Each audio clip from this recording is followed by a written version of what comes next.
आप देखेंगे कि ऐसा ऐसा माहम ज़ारून और अजरा को अपनी बातों में ले लेती है और अपनी चालों में कामयाब होना शुरू हो जाती है। शफक जब जैन को उठाने लगती है तो माहम कहती है कि शफक, अरे तुम डॉक्टर के पास जा रही हो, जैन को मेरे पास रहने दो, ख्वामखा तुम्हें तंग करेगा। शफक कहती है कि नहीं माहम, मैं जैन को साथ लेकर जाऊंगी। लेकिन अजरा और ज़ारून इसकी एक भी नहीं चलने देते। माहम बिल्कुल सही कह रही है, अरे बच्चा ख्वामखा डिस्टर्ब होगा, थोड़ी देर की तो बात है, हम अभी आ जाएंगे।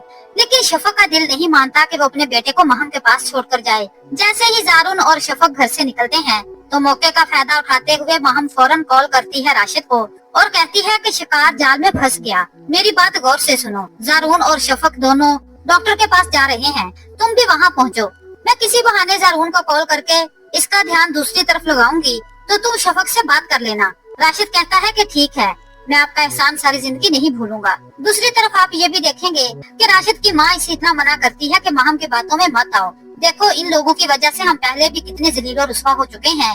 अब मैं नहीं चाहती कि तुम्हें दोबारा जेल हो जाए। बेटा, मैं कहती हूँ कि ज़ारून से दूर रहो, उसकी पहुँच बहुत ज्यादा है।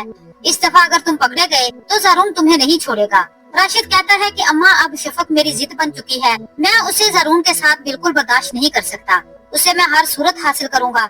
ज़ारून को तो बच्चा चाहिए था ना, इसी वजह से इसने शफक के साथ शादी की थी। बच्चा तो इसे मिल गया, बच्चा संभालने वाली माँ भी इनके पास मौजूद है। माहम है ना, खुद जैन को संभाल लेगी। लेकिन शफक को मैं नहीं छोड़ूंगा, शफक को तो मैं हर कीमत पर हासिल करके ही रहूंगा। इसकी माँ के लाख मना करने के बावजूद भी राशिद घर से निकलता है और सीधा क्लिनिक का रुख करता है और माहम को कॉल करके बता देता है कि मैं क्लिनिक पहुँच गया हूँ, अब अगला काम माहम आपका है। माहम ज़ारून को कॉल करती है और कहती है कि ज़ारून आप कब तक आएंगे, जैन बहुत ज्यादा रो रहा है। क्लिनिक में रश होने की वजह से ज़ारून कॉल सही तरह से नहीं सुन सकता, शोर बहुत ज्यादा होता है तो ज़ारून बाहर का रुख करता है। यही मौका देखकर राशिद क्लिनिक में घुस जाता है। जब शफक इसे देखती है तो बहुत ज्यादा परेशान हो जाती है और इसकी नजरें ढूंढने लगती है ज़ारून को, लेकिन ज़ारून वहाँ पर मौजूद नहीं होता। राशिद कहता है कि किसे ढूंढ रही हो, तुम्हें जिसका इंतजार था वो आ गया, कैसी हो मेरी जान। शफक बहुत ज्यादा घबरा जाती है और कहती है कि तुम यहाँ क्यों आए हो, तुम अच्छी तरह से जानते हो कि ज़ारून मेरे साथ है और वो तुम्हारा वो हशर करेगा कि तुम सारी जिंदगी याद रखोगे।